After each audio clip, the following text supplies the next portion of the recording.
This is Guardian Radio, your station for up-to-the-minute news and intelligent, interactive, and engaging conversations. 96.9 FM. The views and opinions of the hosts and guests are their own and do not necessarily reflect management and staff of Guardian Radio. You're listening to Talking Heads with Naughty and Mary Jane. Only on Guardian Radio, 96.9 FM. Kane is in the building. Yeah! Already the show goes on all night. Till the morning we dream so long. Anybody ever wonder when they would see the sun? Just remember when you come up, the show goes on.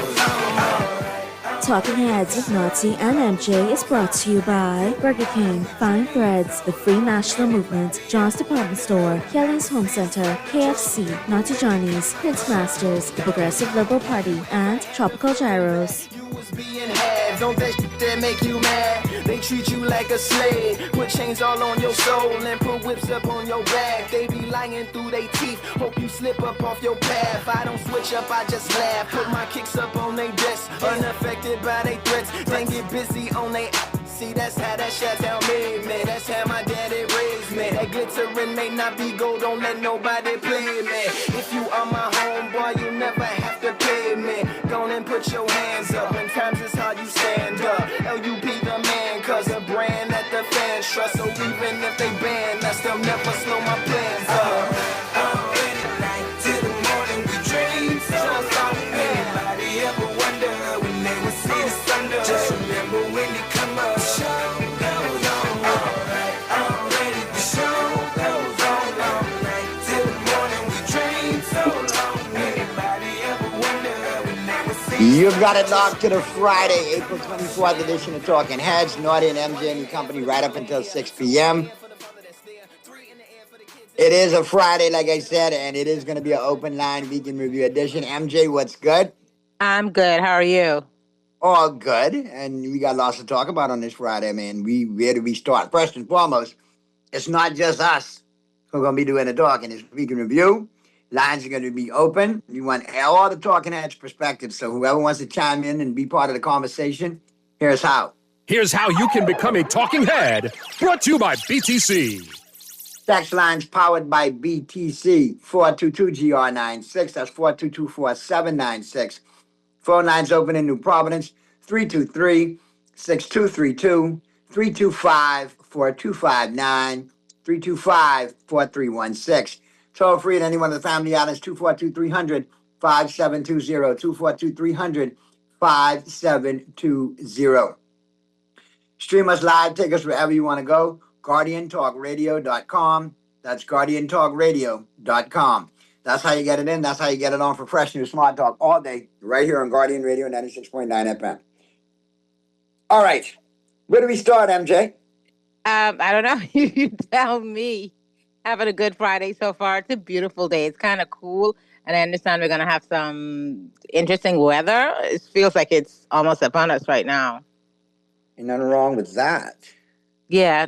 Play footsie under the covers. Okay. Too much information. Come on.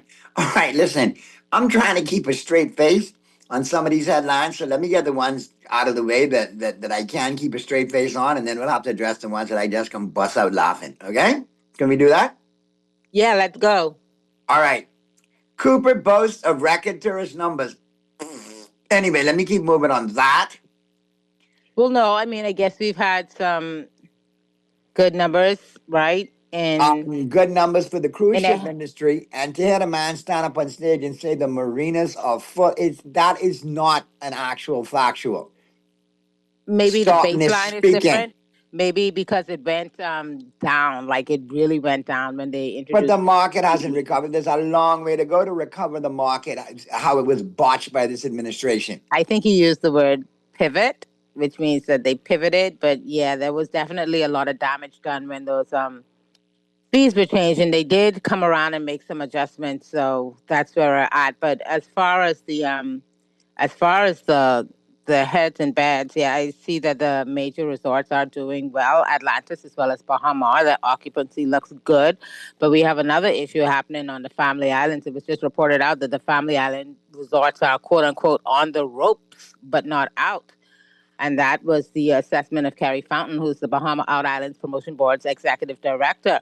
In reporting, he says that an 11% declines in room nights sold and revenues for his member properties during the 3 months leading to the end of March could not be blamed solely on the loss of Silver Airways, but that there were some deeper and disturbing trends.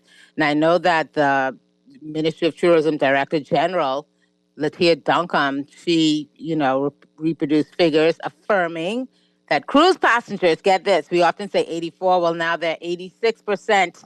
86% of all arrivals to the Bahamas. So yeah, we need to do something. Because in a minute it'll be 90%, and then I don't even know where we go from there.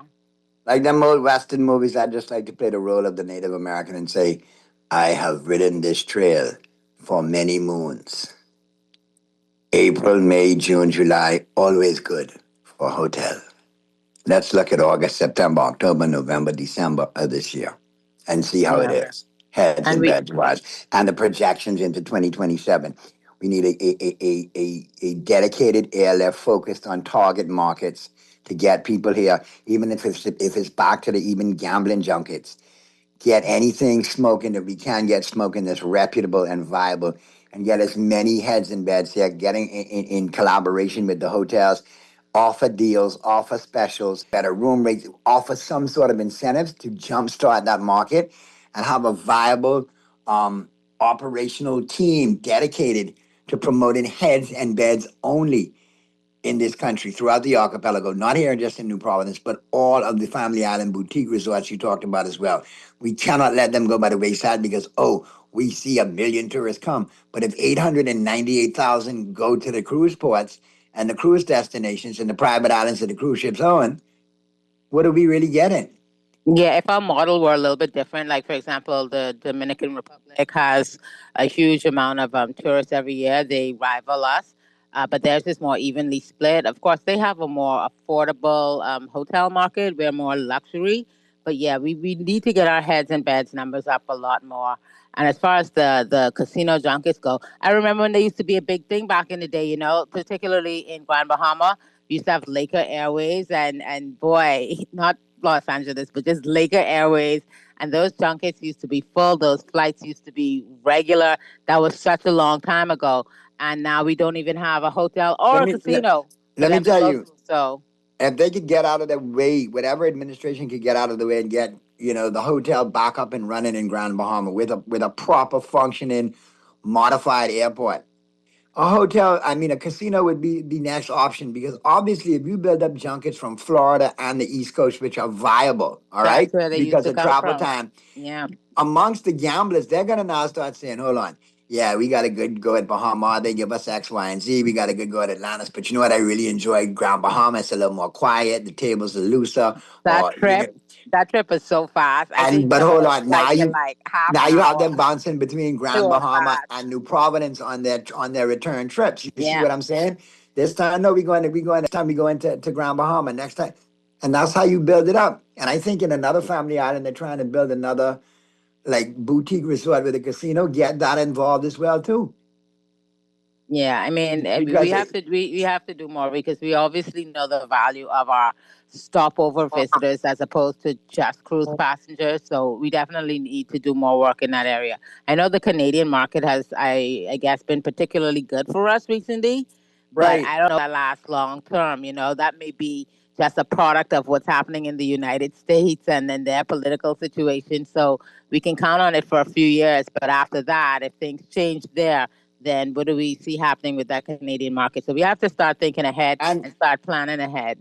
I want some our talking heads from my generation to chime in throughout this show, because I just go down and give an example. But this is what I look at.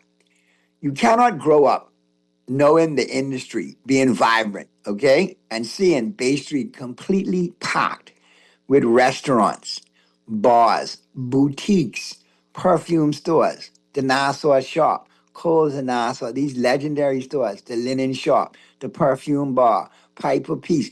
All of these, it was vibrant. It was fully loaded. You had Lums, you had Pino's, you had Settler's Pub, you had Dirty Dick's, you had all kind of restaurants that people would return to. You had the Chinese restaurants. It was vibrant. There was stuff always going on. And the People got nightlife. off and the nightlife, Right. because then you had the That's it. hotels with the various shows, the gambling, the various promotions.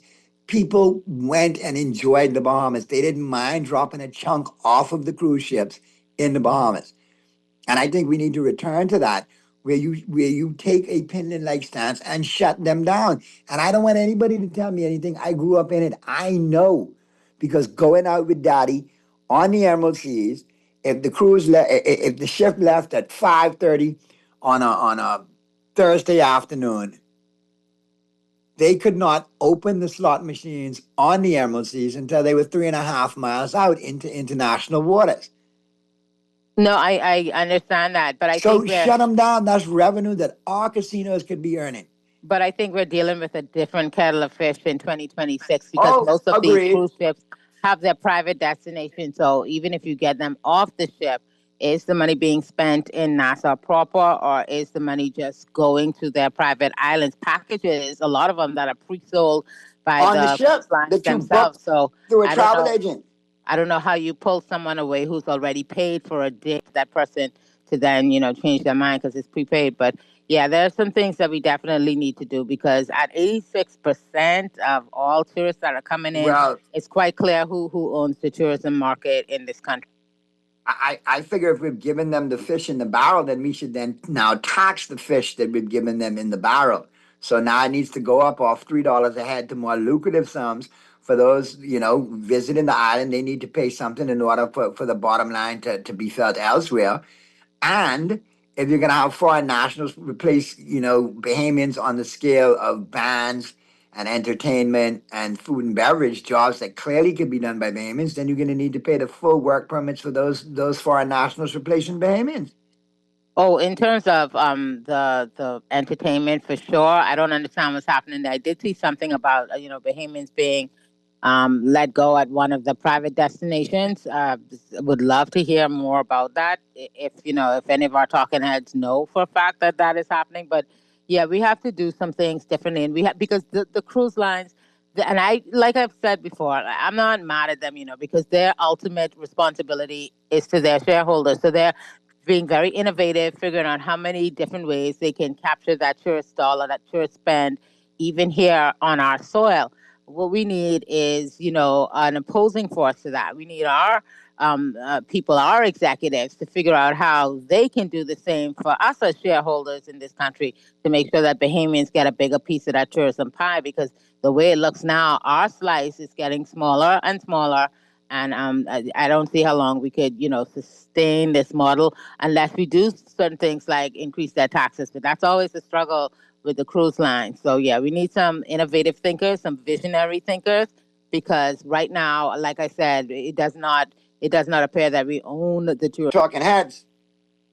Hello, how you doing? Good afternoon. Good afternoon. Good afternoon, MJ, and good afternoon, Nobby. This is not the first time caller. You might remember my voice. I ain't called for a while, but I got to charm you up on this topic about heads and beds and try to create trying to build up our tourism industry. Naughty, there were plans, as I remember, that turn Armstrong Street straight back to the port as a boardwalk to actually encourage the cruise ship to overnight in the Bahamas. And what would happen is that they try to create a similar Miami Beach where you have high-end, high-rise condos on the Bay Street itself. So if people are living on Bay Street, that means you got to open up 24 hours.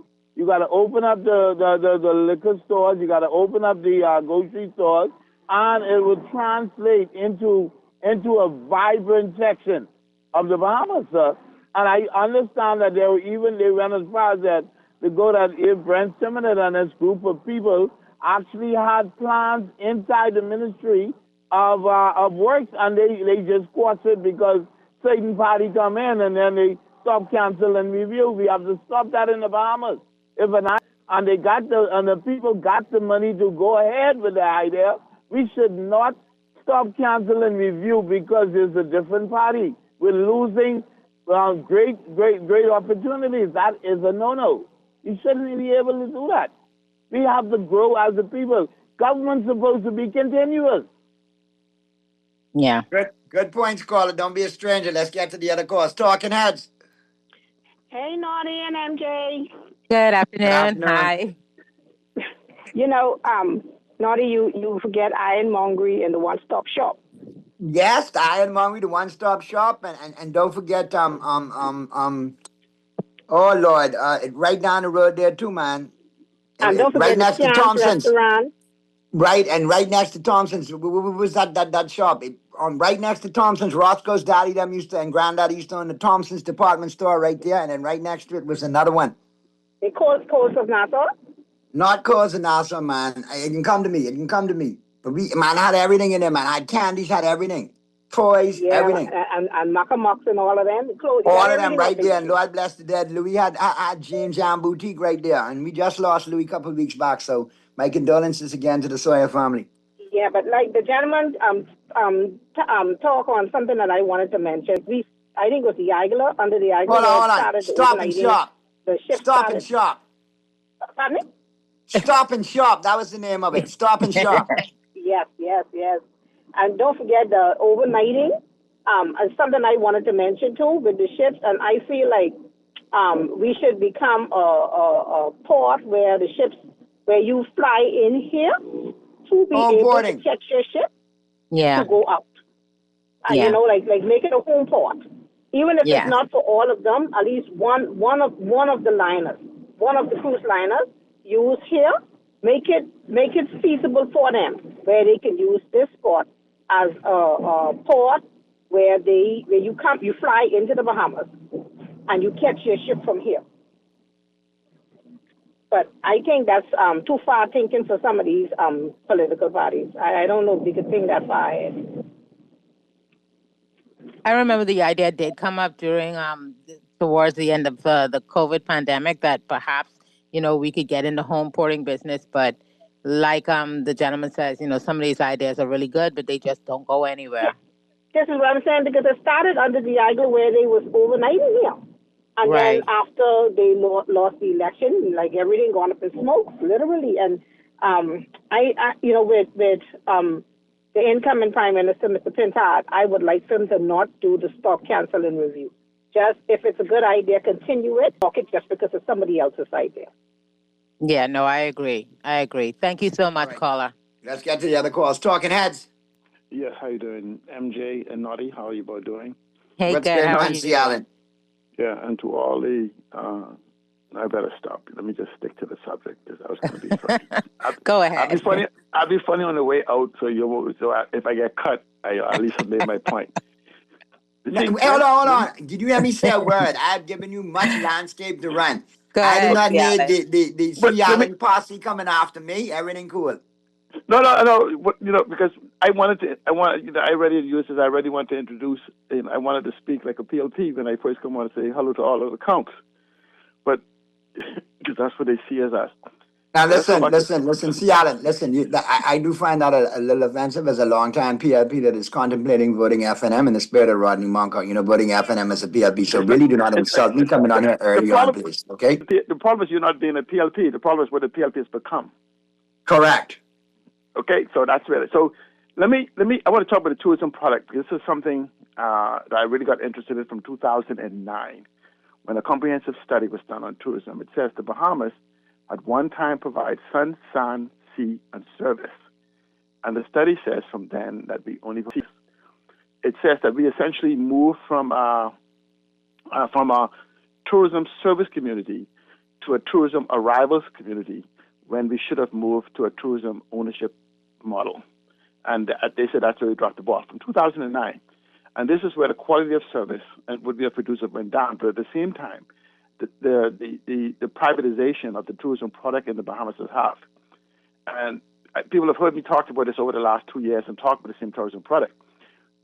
If you use the figures for today, if you were to stop all cruise passengers, and pretend all 12 million of them were all cruise passengers, you would only need 428,000 stopover visitors to replace the entire cruise industry. 428,000. This is tourism figures that they released a couple of months ago, because they said that you look at the spend of the stopover visitors versus the cruise visitors. They said just take the cruise visitors and divide by 28. Go ahead and divide 12 million by 28, and you get 428,571. So that tells you how far we have fallen. At one time, you used to get that much visitors, I think, sustainably in Freeport and other places. So essentially, we've become, from the total country, almost like an island economy. So the problem is that we keep talking about how do we feed of other people's ideas. If we could get them to do this. And so it's like we have dropped the concept of the Bahamas being paradise and that we were first to market. You know, I often talk about we are good at being first to market, but we're very weak on always building on it. And that's the same thing where, and the reason that point is very important is that we were first to market in the fintech industry with this bill called the DARE, which gives us access. I used to say billions of dollars until Trump got elected, and Trump has flipped the script and made it trillions of dollars. And so the problem is not access. The problem is that we have nobody that understands the new gateway for behemoths to move into it. And so we can build a tourism product because we have access to the capital, but the greatest capital we have beyond location is the beauty of the Bahamas. The problem is that we talk about building a model of someone else rather than building on the uniqueness of who we are. And so there's no problem, like you say, if we get together and start talking about if we could be like Dominican, if we could be like TCI, if we could be like whatever. We have to do it is define who we are. And instead of becoming, I'm not going to take too long, but just think about this. We are fast becoming the slum and shanty town of Caribbean travel, hospitality, and industry. Because sad but true. But think about sad but true. Think about Under the Bridge. Think about Fish Fry. And then we talk about if we could just get people to go over the hill to almost to say tall poverty. And we talk about it's madness. When you have to give them something to go and toss the island. I agree. There needs to be something there. But see, what happens is the problem is that we have tourism lock and loaded to the 20th century. And if you look at all of the tourism market that is being built around the world, each has its unique flavor, each has its unique selling product. And so what we have to do is look at the Bahamas, because it's not a problem of access to capital to sell it, because we have proximity to the United States. Florida has almost 30 million tourists, or maybe more itself alone, that want a second taste of something. And so I simply say that we need to stop looking at someplace outside, look inside of who. If you don't believe some of the behemoths need to do is just go Google and see what the Bahamas is. Look what it looks like, what it is you have to offer. And believe it or not, if we only need 500,000 tourists, let's imagine just 2 million of them coming. We would actually 4 to 5 times GDP of what we currently have. Thank you. Good stuff, Cialan. Thanks, Cialan. All right, let me jump into some of these texts, MJ, before they get away from us. Great show as usual. Question: which party went in the Battle of the Billboards on JFK Highway? God. Wow. My God. All right, first of all, billboards. Wow. Let me shout out Chef Merlin at Naughty Johnny's. That was off the chain today. Absolutely off the chain. MJ and I were driving out there. And yeah, MJ caught sight of it from the break. I mean, there are a lot of billboards. That is a Battle of the Billboards. These are a lot of billboards. And some strategic placement is happening out there, too. That's what I noticed. That's what I noticed. Oh, boy. Great show as usual. The COI ain't campaigning for the election. I think that's counterproductive on winning an election. Good afternoon, Naughty and MJ. Have you noticed that many vehicles do not have any flags on them? Is that an indication that the governing party is in trouble? Many of us are vexed out here, and we are not, and we are ready to vote. In my opinion, like I told you a couple of shows ago, when you see the Joneses wearing the T-shirt of the opposition more than you see the T-shirt of the party in power, you know it's trouble. When you see its low flags, you know it's trouble. When the land is quiet, like it is now, people hush, they're really trying to, get into no long conversations. That is not a good sign for the administration of the day. That means some silent juking going on, meaning I ain't trying to run my mouth now and get victimized, but when I hit that box and that ballot booth, I could do what I gotta do. That's what I've experienced over my years watching elections in this country. That's just my opinion. Other people could have a varied opinion, which is fine. What's your 2 cents on that, MJ? I think this year is going to be interesting. I know that. So in 2017, we had historic high turnout, right? In 2021, we had historic low turnout. So I think this is going to be interesting to see what the numbers look like in terms of turnout this election. And I think that's going to, decide a lot of things. So just waiting to see this one, because the last two ones, they're kind of like outliers in a way. You know what I mean? So it's not easy to tell, to judge, but we'll see. Other ones. Naughty, is this your audition for becoming the new director of tourism, ambassador of tourism, or eventually becoming the minister of tourism? No, just a Bahamian trying to, express some ideas that might help the product that we have invested so much in over the years. And if we have the potential to do well, then let's do well with it. But I appreciate your attempt at sarcasm there. It's kind of funny right there, kind of snarky. I like it. The issue with immigration and the introduction of a national lottery puts the icing on the cake. Naughty, our destination is too costly to attract large numbers of stopover visitors who are average families. Make it productive. I said earlier, maybe you missed that part. Make competitive packages. Make comparable packages to the competition in the region, or even undercut the market to build it. And put a product there that people just, oh my God, we can go to the Bahamas for this much. We took the family, blah, blah. There you go. It involves partnerships. It involves networking. And it involves having a common goal to make the product and the industry what it used to be and even better. Naughty, do you remember the House of Value? Yes, indeed. That's another one. Naughty and MJ, sadly, the only heads and bets is more Haitians and more Haitians by air and by sea. We are a little Haiti from port to port. Every taxi driver, hacker, one-man band is a desperate Haitian in this country. Naughty and MJ, can you have them please take them faded Bahamian flags out the roundabout and put proper Bahamian flags up? They just as faded out as the PLP and its leadership. Ouch. All right, we've caught up with the text so far. Let's get back to the phone lines. Let's got another call on there. Talking Heads. Naughty and MJ, good afternoon. What's going on, Jeff? My brother and sister, everything is going on right now. I'm so happy that you're talking about the tourism product.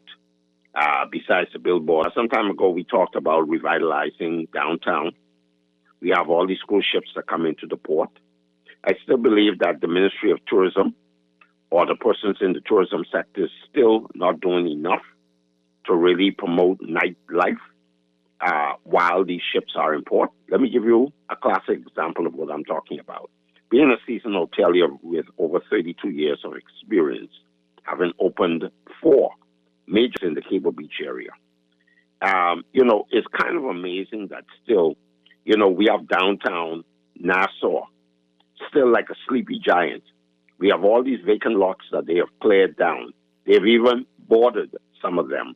How about getting outside the paradigm and actually allowing entrepreneurs to perhaps do a nightlife out there, whereas you could do something like a fish fry, authentic Bahamian cuisine, all in a spot with music and entertainment, and try liven up this town to give our guests who is on these boats, who are on these ships, who tend to go to the casinos, either Atlantis or Bahama, or they slip into one of these nightclubs over PI. How about trying to create something downtown that is different, that they can visit, and then when they go back, the word of mouth advertisement that you could put, that you have to pay for. We are not thinking seriously about how to generate revenues in this country to the level where the small man can get a larger piece of the pie so they can take care of themselves, their families, spend more into the economy, and get our economy going. You know, it's just mind-boggling that we have all these persons who say that they are experts in these areas, and yet this town still is a sleepy town. I just don't understand it. And then to further it, we talk about the nightclubs and everything. You know, back in the 60s and 70s, man, Nassau or New Providence had a plethora of nightclubs that many of our visitors went to, even when you talk about going over the hill. The safety factor of going over the hill and walking back 2, 3 o'clock in the morning, that has not even been reestablished. And, you know, this town has so much potential. The people have so much experience, especially those in our 50s and 60s that still have something to contribute to the tourism product, or i.e. the hotel sector. But we are pushed aside, we are ostracized, we are not looked upon. And, you know, it's just like the place is on autopilot. When are we going to begin to redevelop Nassau or New Providence for the island that it once was? Thanks for taking my call. Thanks, Jeff. An important point about the safety aspect of it, because everything else rises and falls on the safety of, you know, downtown Nassau in particular. That was one of the main issues that the cruise ships proffered when they, you know, kind of lobbied for all of these expanded private destinations. Well, which is, growing up as a cruise ship brat, there was hardly any crime on Bay Street. There was always a presence on Bay Street. That was one area you didn't go practicing fool and practicing hee-haw. Right. Well, times have changed, and you know, anything could happen. So that's one of the things that we do need to have firmly in hand before we start looking at other things that we can do. But I agree with him. You know, we need to beautify downtown Nassau. That definitely is a must. And we have to add more attractions, you know, more Bahamian businesses, more reasons for tourists to want to be in Nassau as opposed to just sailing by Nassau as they hop from their ship onto a tender to take them, I guess, over to the private island. Private destination, yeah. All right, let's get to the break. Flip side of the break, MJ, and I'll wrap up the 4 o'clock hour, get you ready for the 5 o'clock hour as the Friday, April 24th edition of Talking Heads Open Line Weekend Review continues right after this. So even if they ban us, they'll never slow my plans up. The show goes on all night till the morning we dream. Just stop. Anybody ever wonder when they will see the thunder? Just remember when they come up.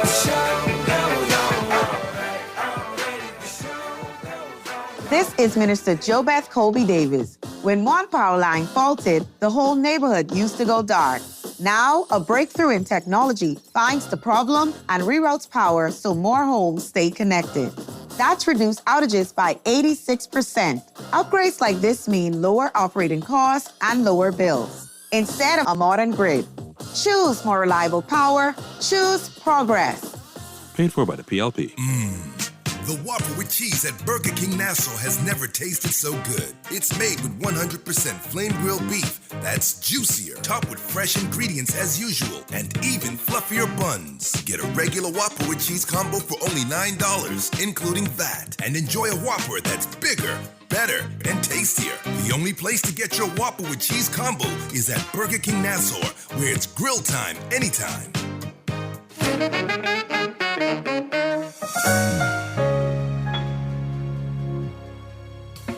Struggling to find your financial rhythm?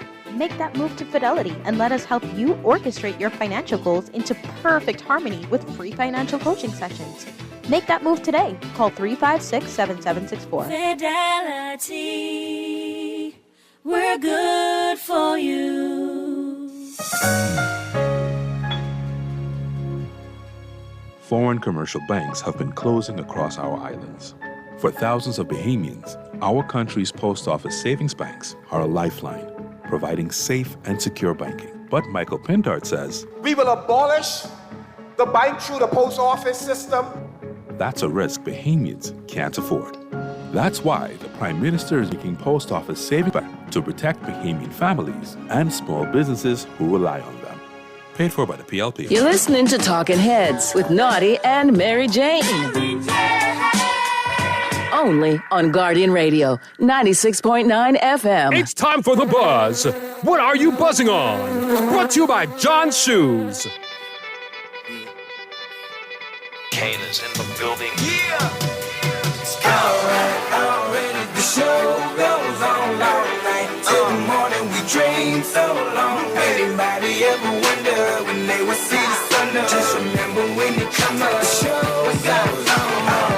Already the show goes on all night till the morning. We dream so long. Anybody ever wonder when they will see the sun? Just remember when you come up, the show goes on. Have you ever had the feeling that you was being had? Don't that shit that make you mad? They treat you like a slave. We're back at you on the Friday, April 24th edition of Talking Heads, a week in review, open lines, Naughty and MJ and your company right up until 6 p.m. Let's go back to the phone lines. Talking Heads. Hi, pleasant afternoon. How are you guys today? Good afternoon. Excellent. I think, there are a couple things I observed in this industry. I've been working in this industry for quite a number of years, from the days and up to, not too long ago. And one of the things I need to really realize about the tourist industry and the travel industry is that the travel industry, has now become an industry of cruise networks buying islands and keeping all of their people involved under their umbrella. They will say, okay, we're going to take you to the Bahamas, but, you're going to still stay with us. You're still going to enjoy our experience. If you decide that you may want to go and walk around for a little bit, spend a little dollar here and whatnot, you can do that. But the whole concept, if you go and check out the online and you check about the cruising industry, the thing now with the cruising industry is to have their destinations on a destination, if you understand what I'm going with that. Right. Like how we do in Grand Bahama, how you doing now with, Disney and all these so other many entities. islands. Many islands. Yeah. Yeah, you understand what I'm saying? And that in itself is good, but it's eating away at the local experience. And one of the key things that I think we need to come to conclusion to is this. I heard somebody say about the nightlife. What nightlife do we have in Nassau? I would love to know, because I don't know about any nightlife in Nassau that. Now, Carla, hold on. Right. Let me just break it down to you 1 second. I know they're not referring to present day New Providence and present day nightlife in this country, but I could tell you, from growing up and my father being captain on the Emerald Seas and experiencing, nightlife coming up there, the excursions and so on, all of that. And now I can say it, having run one of the hottest nightclubs, and for that 5-year period of time or 6-year period of time, the Zoo nightclub, doing some of the biggest things on the island. It was Waterloo in its heyday. Charlie Johnson, shout out to him, had multiple clubs. All right, Al Carly, shout out to him, had multiple clubs. There was a nightlife. There was a heyday. There was. Oh yeah, I agree with you. So I mean, if we can't get back to that with a 2026 version and beyond, it's on us. Because they redeveloped Fremont Street in Vegas, which was... My only thing about it is the caliber of tourists that we're now attracting. But that goes back to the promotion and the marketing that I referred to. You understand what I'm saying? We have these budget tourists coming here. And if you notice, and if you check this out, I was amazed to find this out. They spend more money in ports, at any port, than to have, people staying overnight. A lot of the reason why they don't allow people, the cruise ships doesn't stay overnight is because of the port fees and the other things as it relates to that. And they got these tourists that are on a budget, and they're working the time. Don't mind them saying be here. They realize they got to be in Puerto Rico. They got to be in Jamaica. They got to be in all and be back in the U.S. But again, that comes back with negotiation. We've given away so much in far as we ain't the only one. We ain't the only one. We got these budget but my brother, I don't care about the rest of the region. I care about us. This isn't. I understand, but it's not a trend only to us. That's all. No, but the trend of having the proliferation of private destinations, that is unique to this country. We have the most private destinations in the world. No other country comes even close.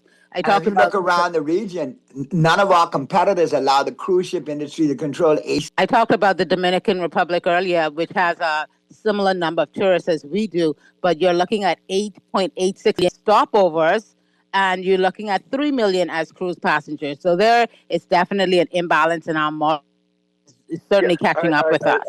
I hear you, and like I said, I pray to God that something happens in relation to having. Like I said, we need to stop catering to these budget tourists that honestly and truly spending $500, $600 to come to the Bahamas, go someplace else, and come back.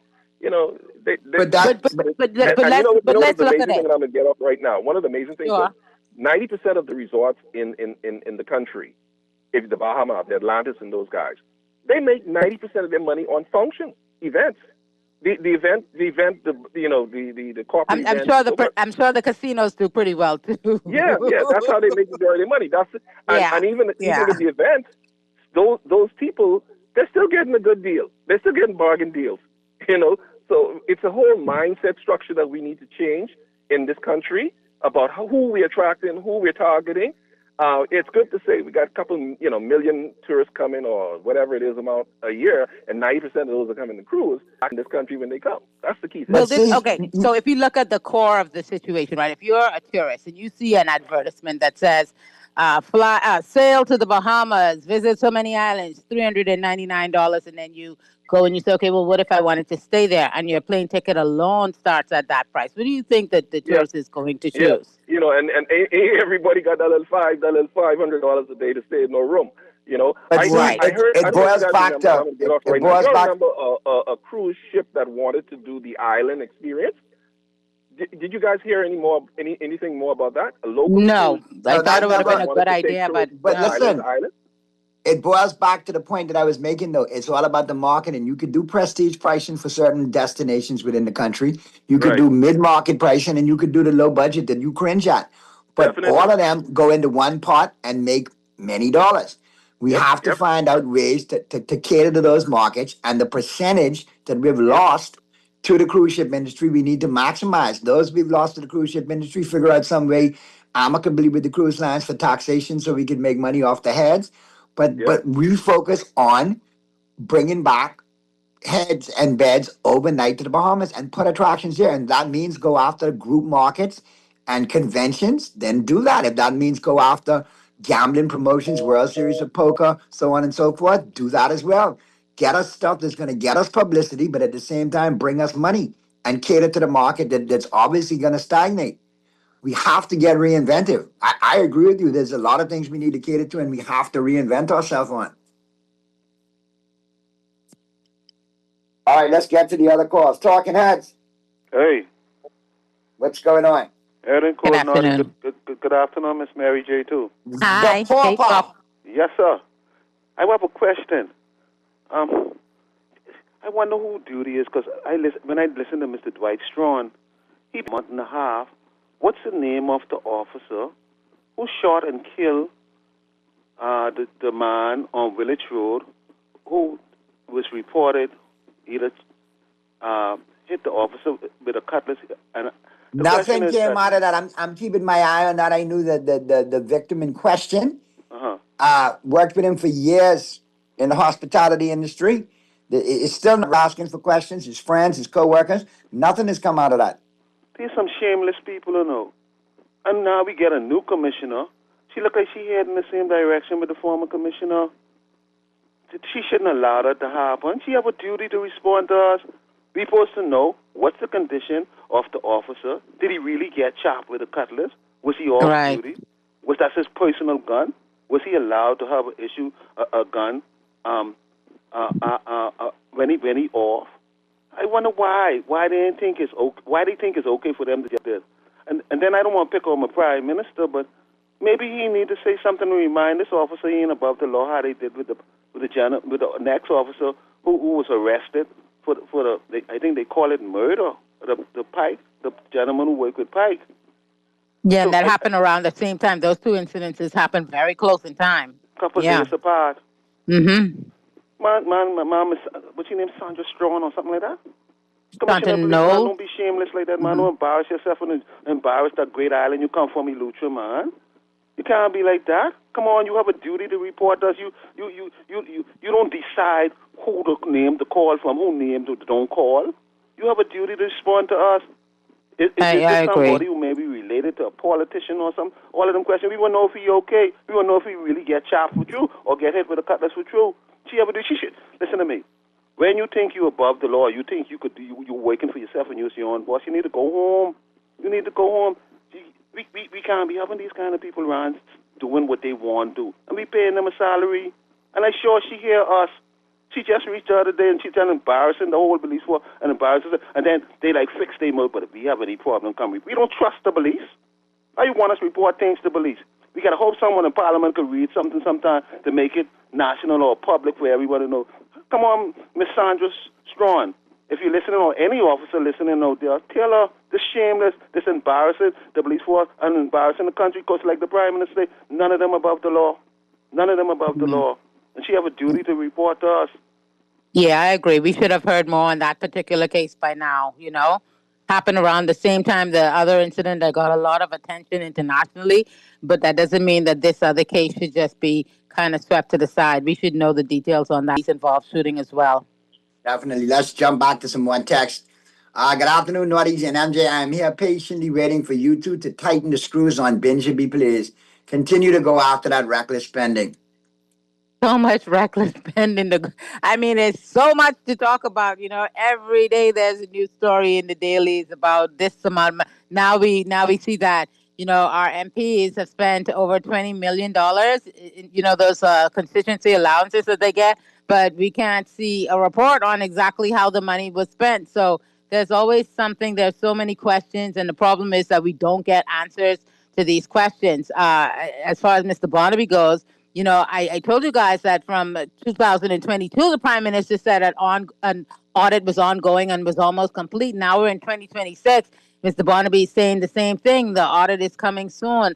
This is really unacceptable behavior, and I feel saddened that they think that it's okay to just treat us Bahamians in this way, like we don't deserve the information. We need more information. One of the priorities that Bahamians have talked about for the past few years is the Freedom of Information Act. I think we have to push really strongly for that, because unless we as voters, unless we as citizens, unless we Bahamians stand up and really in one voice scream even louder and tell our elected officials that we need to have that Freedom of Information Act, I can promise you guys nothing is going to happen. And what they say, you can hate me now, but I won't stop now. Yeah, things will just get worse. Naughty, good afternoon. I have a question for MJ. Good afternoon, MJ. Hi. Is 200,000 plus registered voters kind of worrying to you? It is to me. Those numbers seem kind of way too high. A lot of brand new, in quotation, voters will be coming to the polls, if you know what I mean. There's also the possibility that the register has not been completely cleaned and sanitized in the way that that have passed away that are still on the voter rolls, and so they're counting in the numbers. The good thing is that spoke to someone down at Parliamentary Registration Department. I called a day or two ago. They said that they're going to have the numbers per polling division available on Monday. So I'm going to wait for Monday. And then we're going to get that information. We're going to have a look at where, the dramatic increases may be happening in terms of voters that are not registered for the next general election. All right, let's get to the phone lines. I'm going to get to the break. Texters who have inundated me since the last set of texters, I'll get to you all in the 5 o'clock, I promise. Boy, there's a ton of y'all. All right, let's get to the phone lines. Talking Heads. Hey, how you doing? Hey, good afternoon. Yeah, man, my first time calling into your show. Hey, thanks. Hey, first timer. Yeah, but listen, man. I called to say one thing. Y'all need to give what the guy who just called it, the blind guy. Papa. Y'all need to give him his own show, man. Or y'all need to bring him in as a co-host or something. We do need to bring him in. He's be holding their feet to the fire. So no, Papa's very good, very good, very. Yeah, man. I love good. Papa. That'll be good for disability in the Bahamas. I think that'll be very good. He be making sense. You all need to look into that. He does make a lot of sense. Yes, I agree. Thank you so much. Any other calls there, Mr. Producer? All right. Yeah, let's get to the other calls. Talking Heads. Hey, good afternoon. Good afternoon, Naughty. Good afternoon. Hi, good afternoon. Yes, I have a question, man. I have a question. The woman who got charged recently with trying to register in the wrong area. I heard that she was charged, she was banned from voting for 3 years. Why did they choose 3 years versus 5 years? Because the election's every 5 years. Right, so she'll only miss a five. For one election, they should have just banned her for 1 month. Right. Well, or any by-elections, we're hoping they don't have to happen. But if we have a by-election, she'll miss that. But yeah, I get your point. Like elections are every 5 years. So, oh boy, yeah. I see your point. All right. Okay. Have a good one, caller. All right. Yeah, it's good stuff. Right, like you should miss this. You should miss this election and the next one for trying a stunt like that, right? Anyway. All right, let's get to the break. Callers in Texas, MJ and I will pick you guys up on the flip side of the break in the 5 o'clock hour. News is coming up next. And then we'll jump into the 5 o'clock hour on this Friday, April 24th edition of Talking Heads. So keep it right where you got it.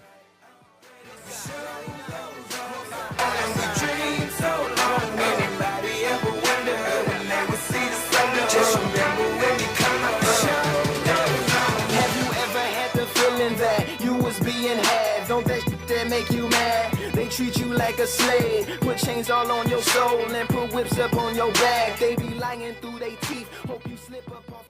KFC got that crispy onions crunch, take a bite, it's a smile. Sweet onion sauce drip, happy running down my side. Pepper jack cheese, bring a little playful wow. Burrito bun soft like a cloud on this ride. KFC, get chicky with it, hey. Taste the sweet side of things. Every single bite, so lit it. Got my whole crew doing that thing. Crispy onion, sweet onion sauce, pepper jack cheese, going on. Introducing the new Sweet Chicky Chicken Sandwich at KFC. Let's get chicky with it. John Shoes and Accessories is your one-stop shop for all your footwear needs. You will find what you're looking for among the growing collection of classic and trendy styles with new arrivals every week. John's covers the whole family and has great prices. Your experience shopping with us will be time well spent. Shop with us online at www.johnshoes.com. John's also now carries small home appliances. So come on into John's, located on Rosetta Street in Palmdale and Carmichael Road West. John's, we put fashion at your feet. 5 years of POP rule. Are you better off today?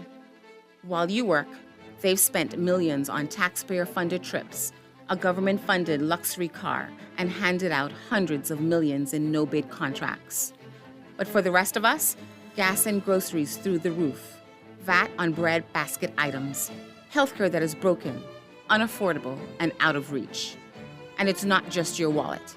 For 5 years, illegal immigrants have flooded our communities, putting excessive pressure on our schools, our housing, and our social services. As they flood in, Bahamian families fall behind. Under the FNM, there will be a change. The FNM has a plan to address the rising cost of living, secure our borders, protect Bahamians from illegal immigrants, and fix our health care. Because the FNM knows our job is to work for you and not the few. This message was paid for and authorized by the Free National Movement. Try to rest, roll with the best. For all your printing needs, there ain't no one better, no. For posters and banners, magazines and flyers. For window decals, greeting cards and newsletters. No job too big and there's no job too small. You name it, we can print it. Just give us a call. Let Print Masters bring your masterpiece to life. Located in the Nassau Guardian Building, telephone 302-2361. Craving something bold, fresh, and unforgettable? Tropical Gyros is your flavor-packed escape. A Carib-Greek fusion born right here in Nassau. From chicken and pork gyros to loaded bowls, fresh salads, wings, and more. There's something for every craving. Find Tropical Gyros at any of their locations, JFK Plaza, Rosetta Street, Port Lucaya Freeport, or their franchise spots on Prince Charles Drive, Soldier Road West, Delaport, and Carmichael Road. Tropical Gyros, not just good food, it's an experience. Into Talking Heads with Naughty and Mary Jane. only on Guardian Radio, 96.9 FM.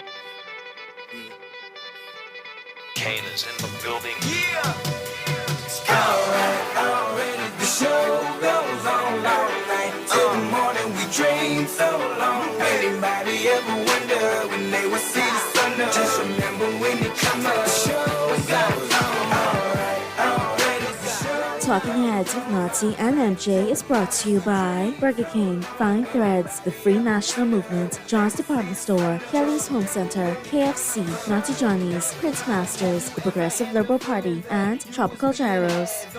They make you mad, they treat you like a slave. Put chains all on your soul and put whips up on your back. They be lying through their teeth, hope you slip up off your path. I don't switch up, I just laugh. Put my kicks up on their desk, unaffected by their threats. Then get busy on their tell me, man, that's how my daddy raised me. That glittering may not be. Well, I got you on the Friday, April 24th edition of Talking Heads, Naughty and MJ and your company right up until 6 p.m. MJ, before we get into parlaying the parlay, let's get back to the phone lines real quick. Then I'll knock out the text, and then you and I need to talk about the upcoming election and the observers and so on and so forth. Yeah. Talking Heads. Hey, Naughty and MJ.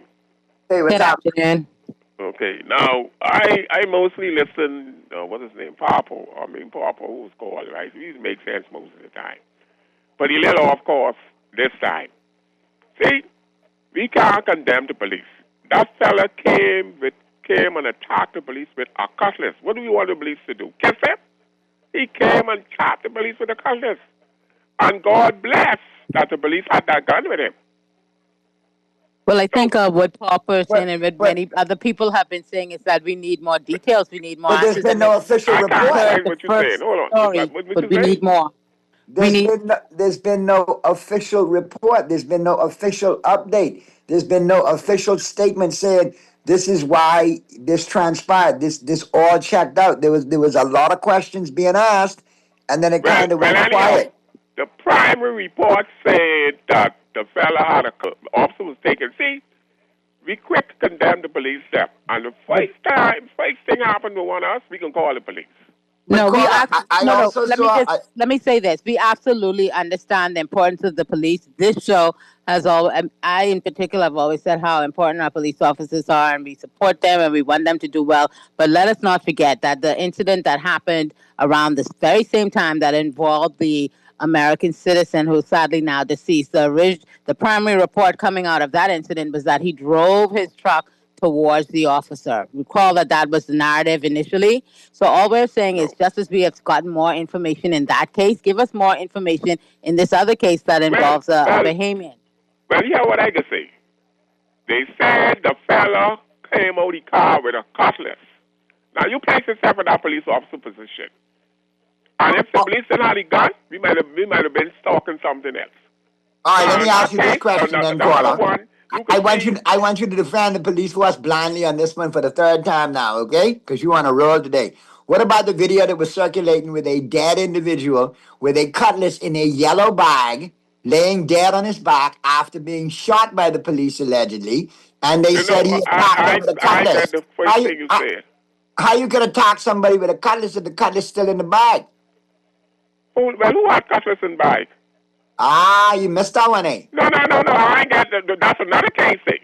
This is another case, correct? Yeah, okay, this is another recent case. Okay, let me say something.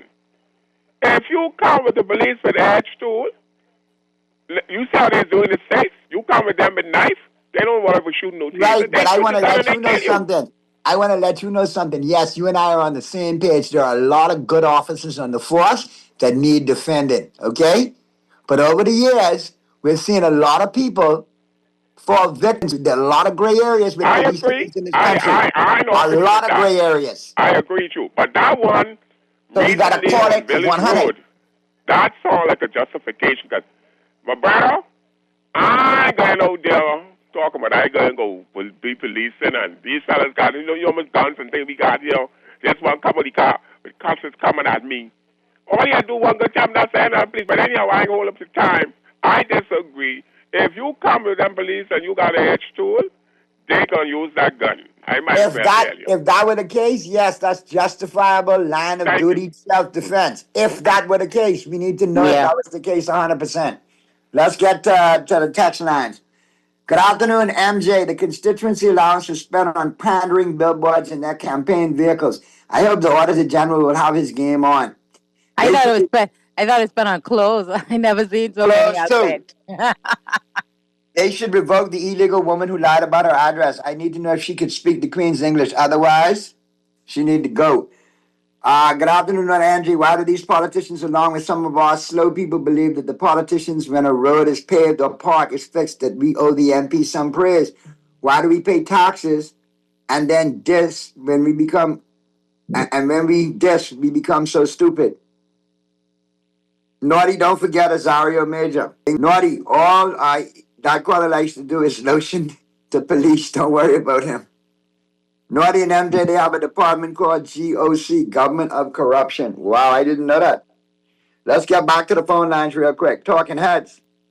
Hey, Naughty, how you doing today? Hey, I'm good. Good afternoon. That's it, man. Good afternoon. Listen, I have a problem whenever we have people that call in and blindly defend the police and the politicians. They feel that anybody that has power should not be questioned and should not have accountability. Right? So that last caller call and tell us that, hey, the police say this, so it was that. But guess what?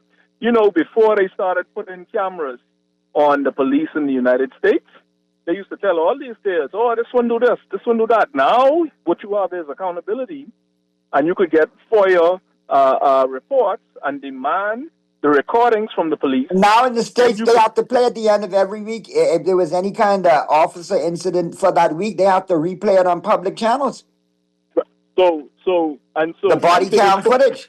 I have a big problem when people say, hey, well, the police say this and this is what the report was, so the police was defending themselves. I have a problem with that. We have the Minister of National Security beating up Igum on the campaign trail about body cams, and 5 years later, we still don't have consistent usage of body cams by our... You have it on the police officers, on their person. You don't have it inside the holding cells, the check-in areas at the police everywhere where you need it. I do recall that the Prime Minister said that they would be evaluating, looking at those policies, because if you do have a situation with an off-duty officer who would not necessarily have his body cam on and would be in his civilian clothing, then, you know, what's the protocol in that situation, right? So we need to look at these situations. Hey, I grew up in the area, I grew up in the era where the House of Pain used to drive around on a bus, and if you hanging out on the blocks late at night, they beat you dead bad. And guess what? The police say it never happened. When you go to the complaints and corruption unit, it never happened. You don't have no accountability, and it was always the case. So that caller, I don't know what he on, or if he's a police officer and defending foolishness, but that's garbage. Okay? We need accountability, and that's the problem. These people in high-ranking positions need to be held accountable. That's the police, that's the defense force, that's the politicians. And guess what? Forget the high-ranking positions. That's the government workers. That's the average Joe like me. Everybody needs to be held accountable. If you can go put me in jail for whatever offense, the same way the police need to be held accountable. Stop condoning foolishness. Bottom line. Thank you, caller. All right, MJ, let's get this call in. I got to knock out some text, and then you and I can pivot to obviously the monitoring of the elections coming up. Let's get to the call. Talking Heads.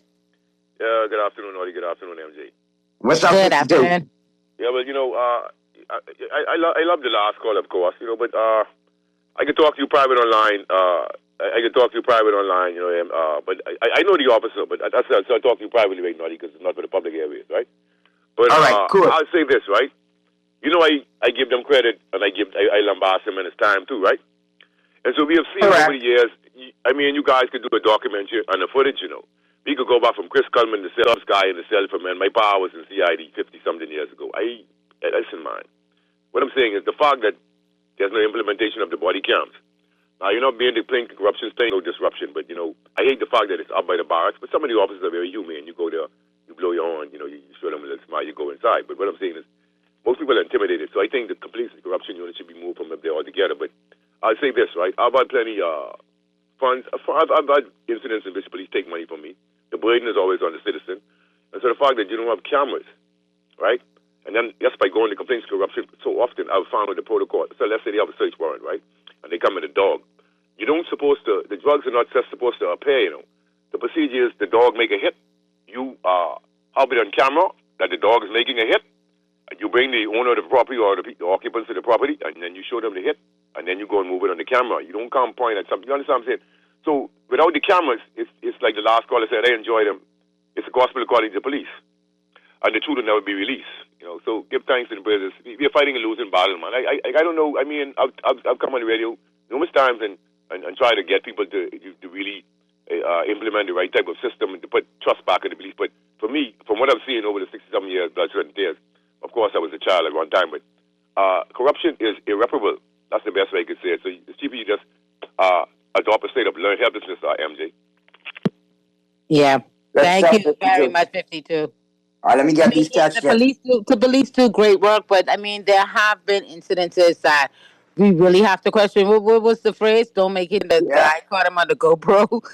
Don't make it obvious. I mean, those situations happen. Let's be real about it and deal with it. Good afternoon, Naughty and MJ. I questioned Chester Cooper along with this cabinet and their decisions. At the start of this administration, he declared that private cruise islands was the new tourism model. He then pushed this fake space tourism for a country with no space industry. Then he started pushing this project that, according to the environmentalists, will dig up the Exuma fish nurseries. This does not sound like vision or genius to me. It sounds like stupidity.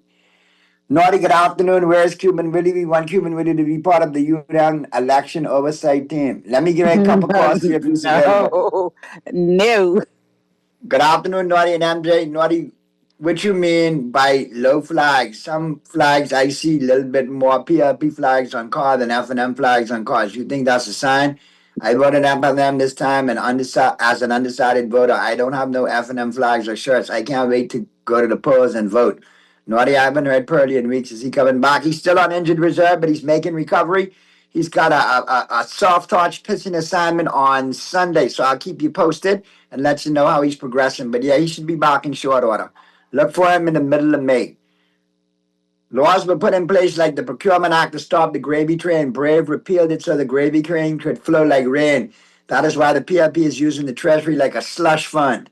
Good afternoon, Naughty and MJ. So we have Pike, Island Grid, and Bahama Grid. They can't run the power company in Nassau, but they want to take over Freeport. Wow. What's happening with I mean, there's so much confusion surrounding whatever's happening with BPL and the fact that the Pike, I guess, principals have now left the country. Is that, I just don't understand, because reporting shows that recently the minister in charge of energy, JoBeth Colby Davis, was asked about, to just help us understand exactly what reporters off, which seems to be modus operandi right now for this administration, saying that she had spoken to it in a statement and that was that, did not want to elaborate. But we need answers, because we're dealing with a company that was supposed to be a part of the 60% that owns Bahama Grid. So what exactly is the scenario right now? That company, Pike, was supposed to be a very strategic partner because of their expertise. So what is happening, and why does the Minister of Energy feel that it's okay not to let Bahamians know what's going on? We got that document dump a couple of months ago that we're still parsing through to try to get an understanding of some of these deals that they have made in our name. But now we have on the record reporting that a principal of the Island Grid, and maybe Island Grid itself, is no longer in the country. So what exactly is happening? We need answers. And I don't think it's acceptable, particularly when you're dealing with an asset that once 100% belonged to Bahamians, that's now, only 40% owned by Bahamians. I'm talking about the transmission and distribution. And now you refuse to tell us what's going on. You have people saying that the deal with Pike has collapsed. What is happening? And we're getting answers on that. Good afternoon, Naughty and MJ. I would also like to know if the PLP government just created the power company because the MP for Elizabeth is carrying on like she advertising for a new company, but yet we have no answers. Is Pike in the country or out of the country? Yeah, too we much heard young that. children. Too much young children. Go ahead. No, go ahead. Naughty and MJ, I see too much young children and elderly people balancing baskets on their heads and fussing you to buy their wares. just as I see the bullying of the parking boys by foreign nationals in the food store. Naughty and MJ poll watchers need to be extremely vigilant for persons wearing smart glasses at the polls. They shot photos in real time in the voting booth. Those Meta glasses, and they have them looking like Ray-Bans now, right? And now people, you could go online and see how you remove the red light, so people can't even tell that it's glasses that are recording. So yeah, good heads up. I hope the folks down there, the Parliamentary Registration Department, that would have, some sort of interest in that particular line. I hope that they're paying attention and are prepared for that. If not, tell the COI that you all kind of glasses off people's face. They ain't scared. Good afternoon, Naughty and MJ. Fred Mitchell said he would like to see the constituency grants be 100,000. Please, the 150,000 is not enough. Is not a wait. $1 million? No, he said He said $1 million. He said $1 million. $1 million, please. The 150,000 is not accounted for. Imagine the $1 million. Fred got to go. I was just talking to my mom about places like Three Queens, Lums, Family Island Lounge. Good spots, man. Good convo with you and Mom. I'm glad you all had that good talk.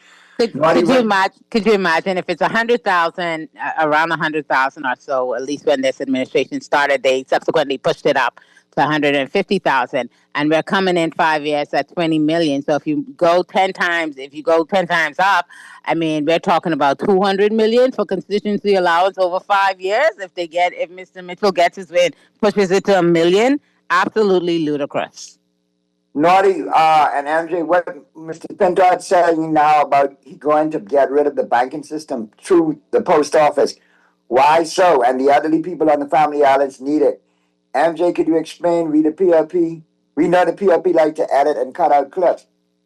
So what I understand, and this is, of course, the members of the Free National Movement can speak more on this because this is their policy. But I think when I listen, because I've been watching as many of the rallies as I can, when I listened to Mr. Pintard the other day, he explained that he wanted to bring, family violence, and that's important. The post office savings bank is great for Bahamians that do want to, get great interest rates on small savings accounts. That is a good thing. But let's be honest about what the Family Islands really need. They need investments. How do you spur investments? Well, that comes with loans. So you may have a bank in the post office savings bank that you can save some money in, but until you have access to capital, until you have banks on those islands that are actually willing to loan money to other Bahamians, because it is our money that they're loaning out to other Bahamians, then you're not going to see the kind of Bahamian entrepreneurship that you can see on those islands. So I think Mr. Pintard is right. We have to figure out how to get some of these commercial banks to put their branches back on the Family Islands and absolutely make credit available to Bahamians that live outside of New Providence and live outside of Grand Bahama. He's right on that. All right, here we go. Texas, I get back to you. Buckle up. You got the lines are full. Let's go. Talking Heads. Howdy. Man. Good afternoon. Listen to me, man. PLP spending all our money. And they ain't showing nothing or saying anything to say what they did with the money. Understand? Every time you talk to any parliamentarian, they running from the question and avoiding the question. What y'all do with the money for parks and beaches? You understand? What y'all do with all the money for traveling? What y'all do with all this money? And listen to me. My family support the bill, not me personally, but my family support the bill. We put you in power, brave man. We expected better. You understand what I said? And this is ridiculous what you all doing now, running from what you all do. I'll thief all our money, man. All right, Naughty. Yeah, well, I don't know if we can use the Have word. a good weekend, man. So, but definitely they need to explain, where some of this, millions upon millions. Talking Heads. Good day, Madam MJ and Mr. Good Naughty. day. What's going on, Dennis? Well, I called to mention about the Foxville voucher, and you're trying to get the slush fund into a slot bucket fund. $1 million. You see what I'm saying? And then, what's his name, was on C.H. Newey show, Keno Wong, making a blatant lie statement saying that the Member of Parliament for St. Anne's, Adrian White, never advocated for what St. Anne's needed. I heard him personally myself in the House of Assembly saying that St. Anne's needs this and needs that and everything else, you know? So Mr. White needs to address that and bring that tape to show that his competitor for St. Anne's has told a blatant lie to the Bahamians. So, and Shanto knows, just remember the song I dedicated year before last. Y'all have a nice day. All right, Dennis the Menace. Appreciate you. Have a good weekend. Let's get to the other calls. Talking Heads. Hello? Hello. Hello, good day. Good afternoon. Hi, caller. Yeah, good afternoon to you, the better half. And, but I only wanted to call and get my 5 cents on two persons that called, and one of the gentlemen was talking about the use of firearms to the police force. Yes, everybody have loved ones, for sure. I think they have alternative methods to taking people without deadly force all the time. That was something that non-lethal bullets suggested a long time ago, right? And him speaking like shooting a guy or taking a life because of somebody in distress or not thinking clearly for a minute, it's the only way for the police to resolve the situation. Is kind of barbaric. But two, the gentleman would call about the nightlife on Bay Street. And I keep watching a lot of YouTube clips on, like in Scotland and Ireland and all these places that actually tell their culture. Like, he has some good ideas, but everything in the Bahamas is centered around gas. Whereas I think people visit places to see something different. And all we busy doing is Americanizing this Bahamas. Even like when you go away, you want to meet foreigners. You want to meet the people of that land. And over here, it's like the police. It's like society. Everybody tells you. And it's like an aura. When you go, demons don't feel comfortable going downtown talking about they partying. Besides that, if you might meet a foreigner and say, get to know a young lady or something like that, then the police come and harass you and intimidate even the tourists because they saying this guy must be a criminal. Why the police approaching him like this? But it's like you don't supposed to even interact with the guests, and that's what the guests actually come here for. That's why our tourism product isn't ready. It's shabby. When you go to Jamaica, you experience Jamaica. When you go all these other places, you experience that. But when you come to the Bahamas, it's like besides being a mini Haiti, it's like a small America. And I think we just need to do that for the Bahamian people. Like, start to make entertainment for us, for the young people to go and enjoy themselves. Yeah, I agree. And let the tourists come and enjoy themselves with us. Not everything just centered around Americans coming to visit, oh, we need this for America. No, we could have touch, we could have, limbs to sit on, we could have all these things. I'm sure they'd appreciate it. No, they would love it. They would love it. I've been to the country and I enjoyed them with bonfires. I know cowboy, but it was nice. Gotcha. Thank you very much, caller. Yeah, man. Let's get to the other calls. Talking Heads. Hey, Naughty. What's up again? Listen, I just wanted to say something real quick to you guys. One of the main reasons why the banking situation is what it is on the Family Islands, because I know I lived in Andros for a while, I lived in one or two of the other islands. Let me tell you what the fundamental is. If I would ask you guys, how many ATMs, how many banks do you think are in Andros right now? Banks, literal banks. I would think probably none, but how many are there? Absolutely none. Yeah. How many ATMs are there? I don't know. Are there a lot? You have one ATM, which used to be... Where is it? One Scotia, that's in the north. Right. Okay? And then the closest thing you have to a bank and another ATM is the credit union, and they're down in close to Fresh Creek area about there. Let me just share something with you. The banks, there's a reason why the banks left the islands or leaving the islands. They're leaving the islands because it's not profitable for them. This ain't something that just any government or any entity can control. It boils down to them, money, flow. And let me just make sure you understand this. where there are ATMs, you know what the problem is? The banks realize that, listen, even if I have an ATM there, I got to, and this is how it actually works. If the ATM go down right now, you have to fly somebody from Nassau to that island, hopefully to be able to find out what the problem is and repair it then and there. And if they can't repair it then and there, they got to fly back to Nassau, get whatever they need, and fly back to the island. Okay, so what makes that process? Out islander, why that is a headache and a stress to them. What makes banking? What makes banking profitable is Right, because you're talking about withdrawing money, and I get that part of it. But what makes banking itself profitable? Yeah, banking profitable. We know loans and all these other things. But what I'm saying, correct, this is correct, something credit. that is new. This isn't something that's new. This has been going on now. I'm talking about people that actually live in the family island and experiencing this for almost 30 years. So let me ask you another question. Do you think that there are ways for the government to incentivize banks, commercial banks, to open more branches in the family islands? Do you think that the government can influence that? I'm going to tell you what Mr. Garvin Bowe said himself.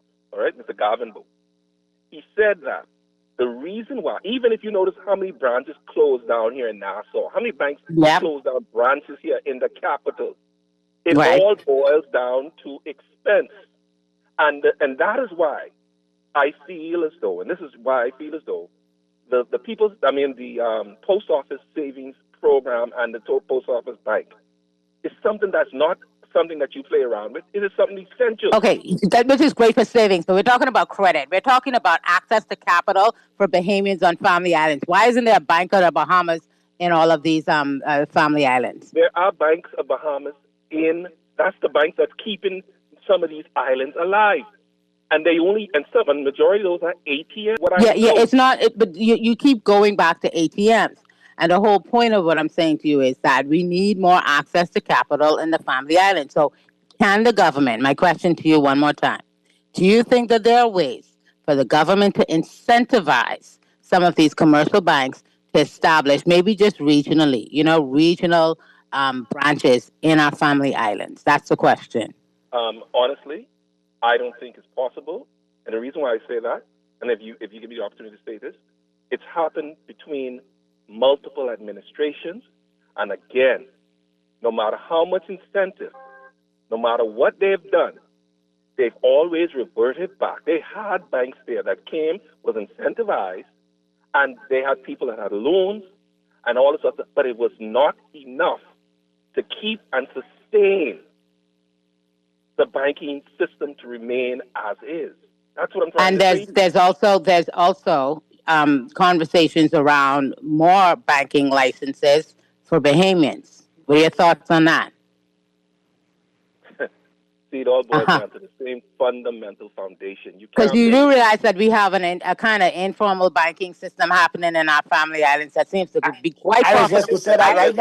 You realize that, right? They're not just depending on, but that seems unregulated format of banking that you're talking about. Yeah, we ain't even gonna touch that yet, right? Branches everywhere. Branches everywhere. My account. Bank operates. So I don't know that if that was the case, I'm quite certain the people in the family island would welcome it, but we actually know what happened and what's been going on for almost 30 plus years. So I was talk about many more incentives, and it ain't gonna happen. There's so many more tools available. I think after that phrase about how empires fall, and it's because of a failure of imagination, I think we have some more imagination in 2026. We can make these things happen. Thank you very much, caller. Let's go to the phone lines. Talking Heads. Hello? Good afternoon. Hi, caller. Yeah, thank you for this opportunity.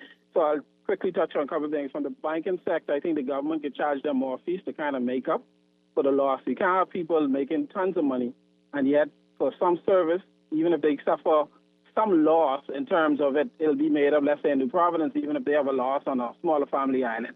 And they could have small branches. They can also do digital banking like Ali Bank and Chime. So we can move to those things. The government doesn't have the imagination to do it. And then I would give more banking license. The license in the Bahamas is just too restrictive. Only a couple persons can get it.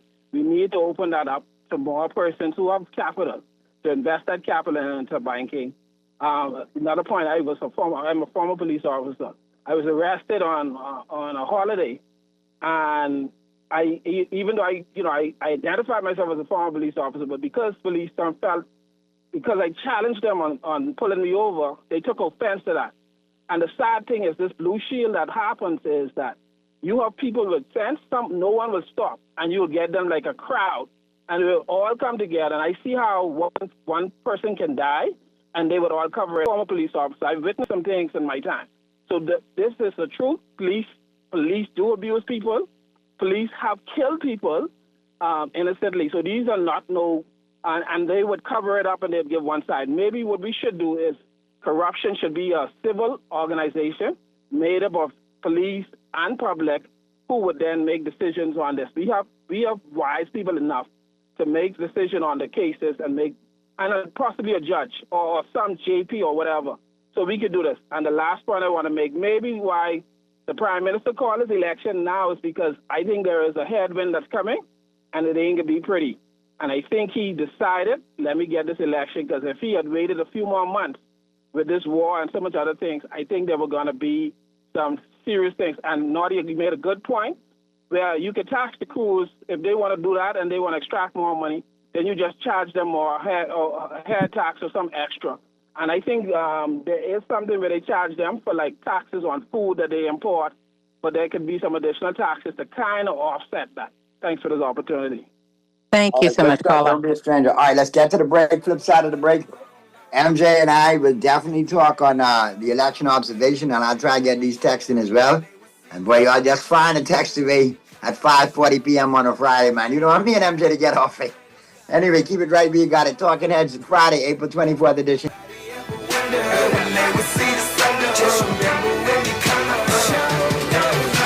you ever had the feeling that you was being had? Don't that shit that make you mad? They treat you like a slave, put chains all on your soul and put whips up on your back. They be lying through their teeth, hope you slip up off your path. I don't switch up, I just laugh. Put my kicks up on their desk. Craving something bold, fresh, and unforgettable? Tropical Gyros is your flavor-packed escape.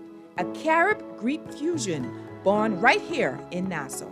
From juicy grilled salmon, chicken, and pork gyros to loaded bowls, fresh salads, wings, and more. There's something for every craving.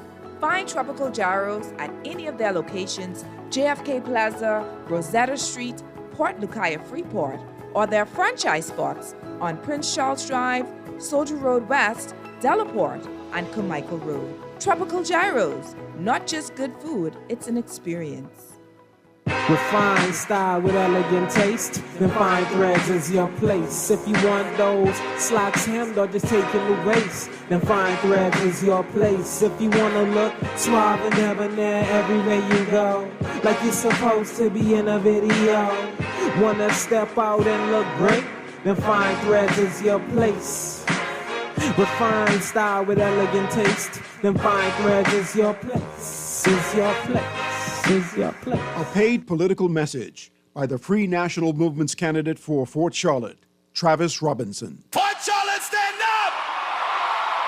Bahamas, wake up! All across this nation, time to see the truth clear now. Tell Brave and Sebas, Almond, FNM, we ready.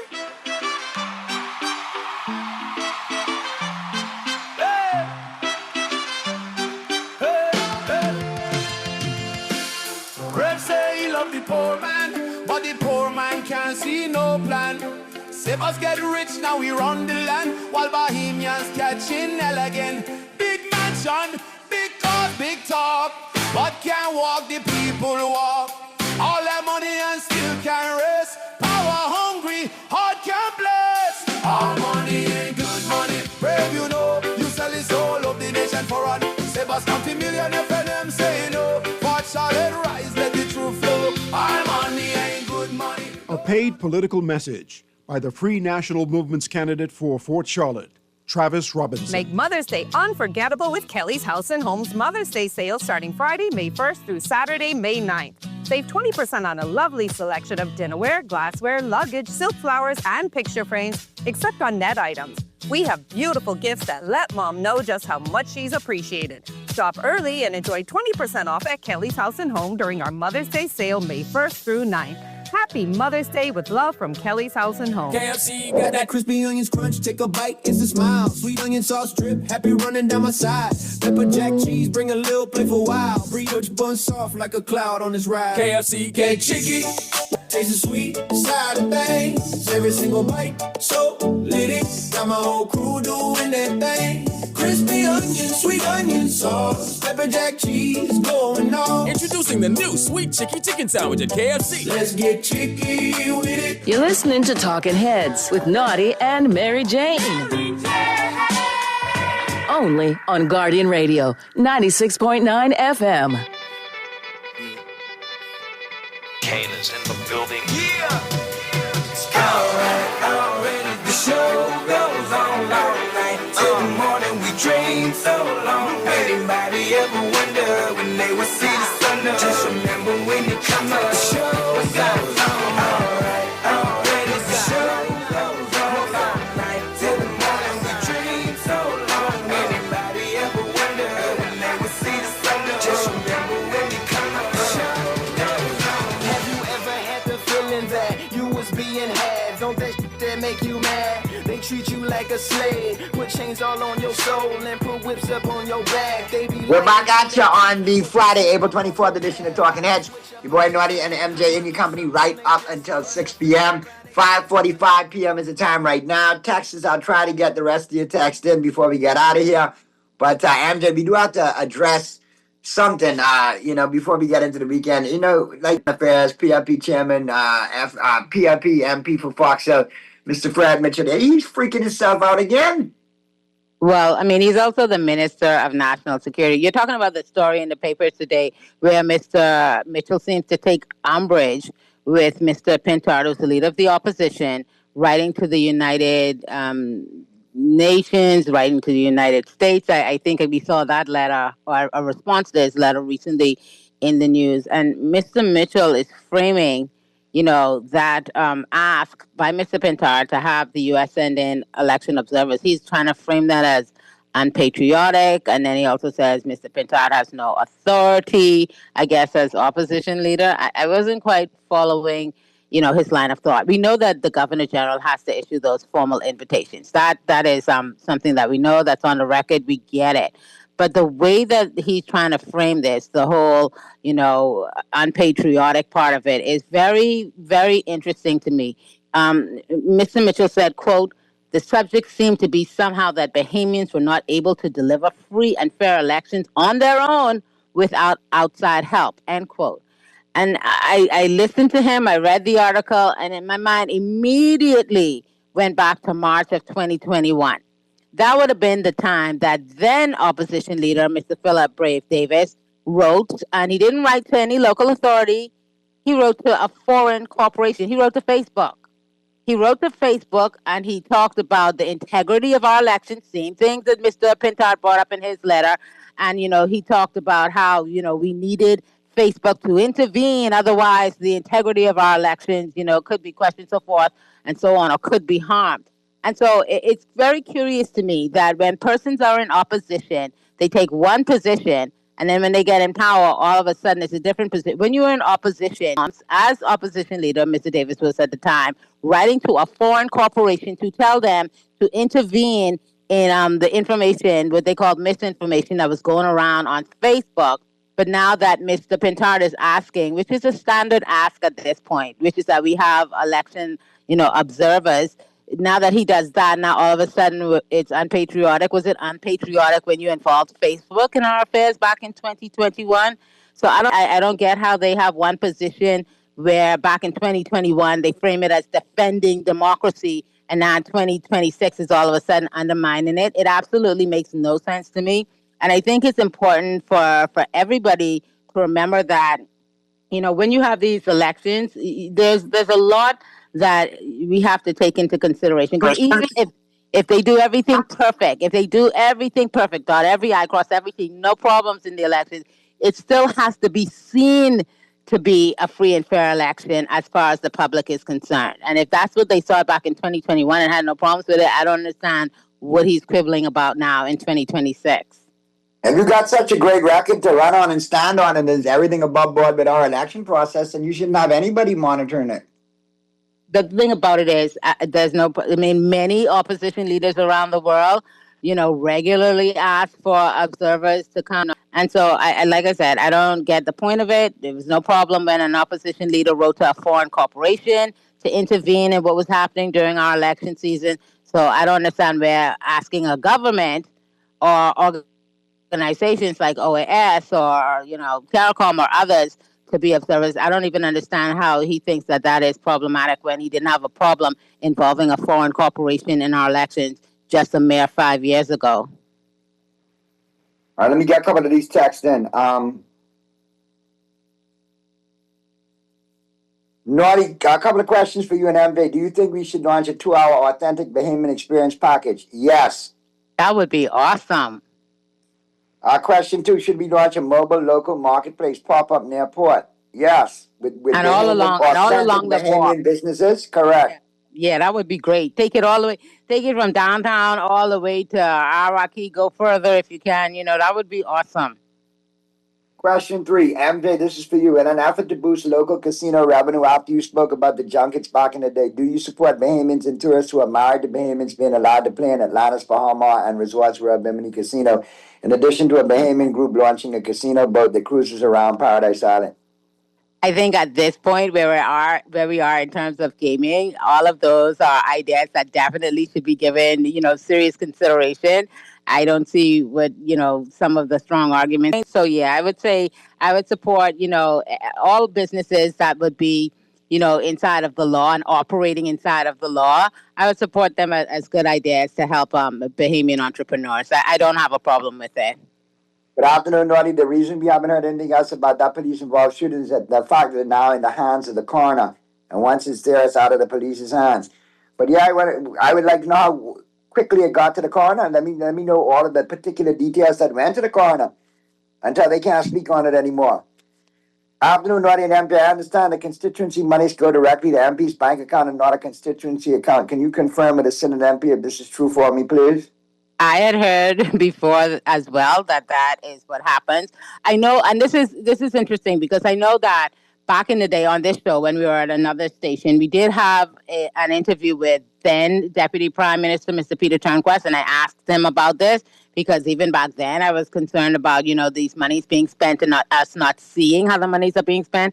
And he did explain that during his tenure, whenever MPs presented a request for more money, because I think at the time, he said they gave them out quarterly back then. He said that they would have to produce the receipts. Like they would need to bring in the receipts to show exactly where the money was spent.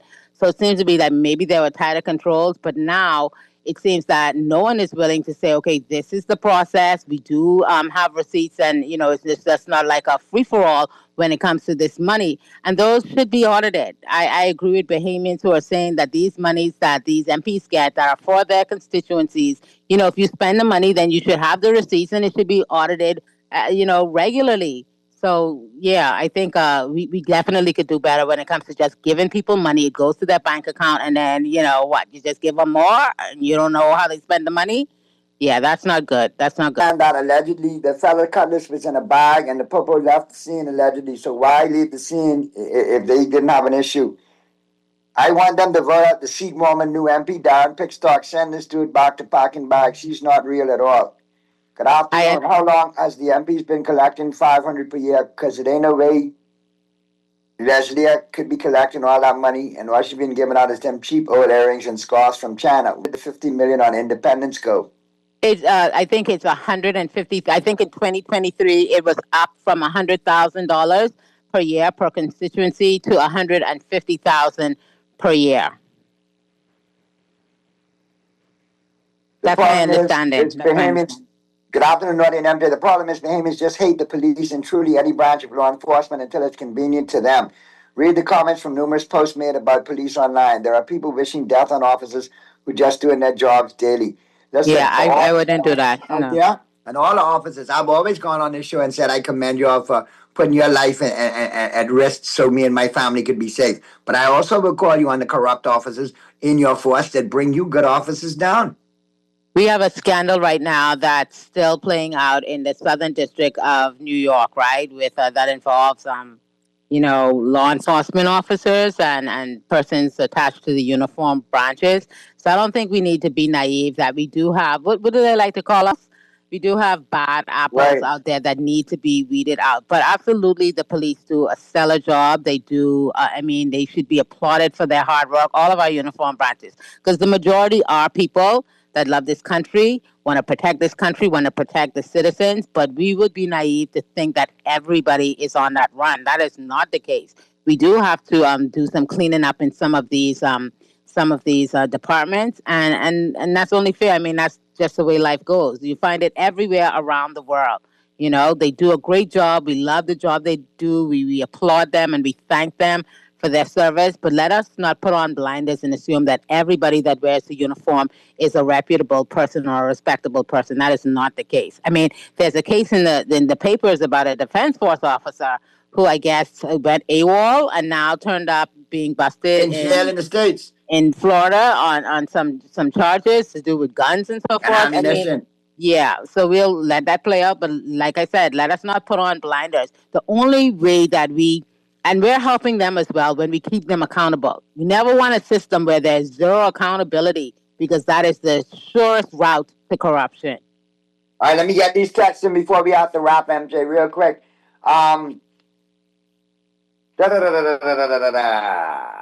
Okay. Good afternoon. The numbers for tourism, are they gaslighting us again? Naughty and MJ, that can be the same Keno Wong in St. Anne's that allegedly was busted with drugs many years ago, and didn't he allegedly serve time? Oh, boy. The PFP are a bunch of entitled, lied-filled individuals. They could play dumb on spending all our money and dancing like they should eat better than all of us. It's only for them and their friends, family, and lovers. It's time for them to go. What do you all think about the COI rally last night? I missed that one. Yeah, it was a digital rally, right? Like the COI. I was watching NBA playoffs. Sometimes they have these events and they get like 2,000 eyes on their leader and some of the candidates. So that's their new way of rallying. They surely get the eyeballs. And that was an interesting. I saw pieces of it. I didn't get to watch the whole thing because there were other rallies happening last night as well. But that was a very interesting presentation by Mr. Bain. Pinto was trying to represent all of us because he's being specific in his request. Talk about calling out all the talkers, and there goes Mitchell. Naughty and MJ, Brave don't want no foreign observers because he wants cheaters way in with this election. He knows what he's doing and giving illegal foreigners all the perks. Michael Pinto calling the world to watch the F&M tote this cut skin.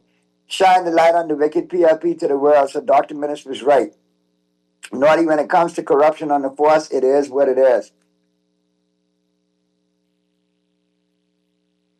All right, there you go. That should cover all the text, and that brings us right to time. I see that. Good stuff. Be sure to join us on Sunday for the Press Box, 11 a.m. to 1 p.m., where we talk all sports. For all you sports aficionados, I got you for 2 hours on Sunday. Be fully loaded. You might even have a pearly sighting. All right? I said next week we'll be back at it again, 1 week closer to Election Day. And we'll be running down all what we need to run down, keeping you informed and keeping you up to date. And hopefully, it'll help you make the right decision at the polls. But at the end of the day, like I said, after the election, we're all Bahamians. We still got to be in this together as Bahamians, so don't lose focus of that. Yeah, no, I agree. We're all Bahamians now. You may disagree politically on some things, but we're all Bahamians. Even the ones who ain't born here, we just get their papers. They Bahamians now, too. Okay, anyway, you can sign off now. We're done. All right, good. For MJ, this is your boy Naughty, for super producing, everybody who called in, texted in, chimed in. Have a great weekend. Listen to Talking Heads. That's how that shit down made me. That's how my daddy raised me. That glittering may not be gold, don't let nobody play me. If you are my homeboy, you never have to pay me. Go and put your hands up. 5 years of PLP rule. Are you better off today? While you work, they've spent millions on taxpayer-funded trips, a government-funded luxury car and handed out hundreds of millions in no-bid contracts. But for the rest of us, gas and groceries through the roof, VAT on bread basket items, healthcare that is broken, unaffordable, and out of reach. And it's not just your wallet. For 5 years, illegal immigrants have flooded our communities, putting excessive pressure on our housing and services. As they flood in, Bahamian families fall behind. Under the F&M, there will be a change. The F&M has a plan to address the rising cost of living, secure our borders, protect Bahamians from illegal immigrants, and fix our health care. Because the F&M knows our job is to work for you and not the few. This message was paid for and authorized by the Free National KFC Movement. got that crispy onions crunch, take a bite, it's a smile. Sweet onion sauce drip, happy running down my side. Pepper jack cheese, bring a little playful wow. Burrito bun soft like a cloud on this ride. KFC, get chicky with it, hey. Taste the sweet side of things. Every single bite, so lit it. Got my whole crew doing that thing. Crispy onions, sweet onion sauce.